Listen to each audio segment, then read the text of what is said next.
And we're back, everybody. Welcome back to more esports talk. A very quick episode for all of you guys out there. Another celebrity has chosen Call of Duty League to invest into. Actually brought to us by Anbox, one of their new investors, and the second of which I would say is the most well-known in terms of choosing Call of Duty for a future investment. The first of which we talked about a couple weeks back, that being Gary V, a well-known, I would say, venture capitalist and a multi-talented man out there in terms of investments and a lot of other things in terms of social media, content creation. If you guys know the name, you know the name. That being Gary Vaynerchuk. Alongside him was the Will family, who chose the Minnesota Rocker, who I always want to call the Roker, to invest into for the first inaugural Call of Duty League season, which I thought was very peculiar, right? Gary's known for a lot of wise investments out there, and this one is one that's been widely debated as potentially not being so. But what comes big money and where comes big rewards, and I guess you could say very big risk? Well, that always brings some new investors. This time around, I would say another very well-known name joining Call of Duty for an investment with Anbox, and alongside them, the New York Subliners,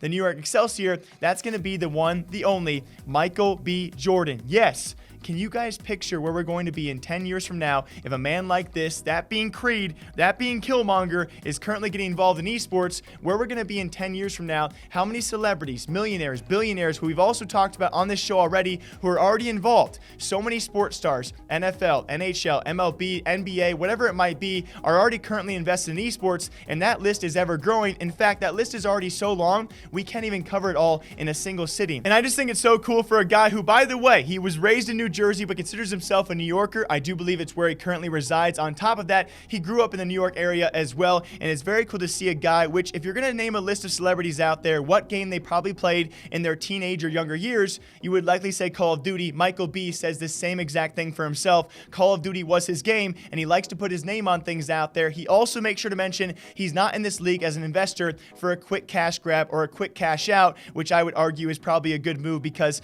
this league, as to many, is probably not going to be making any money at all. If so, probably not for a very, very long time. But it's very cool to see an investor out there who comes from Call of Duty, who considers himself of the hometown of New York, to now be an investor and putting his name to a long list of ranking names out there who are actually partial esports investors. And so I will not denote that for now. I know a lot of us can talk about the potential for this league to fail, as we have seen many times before, but it's very cool to see the rising list of celebrities out there, and of course investors of the like of many leagues and many star talent out there are now joining esports, and it's going to be crazy to see where this does go in the future.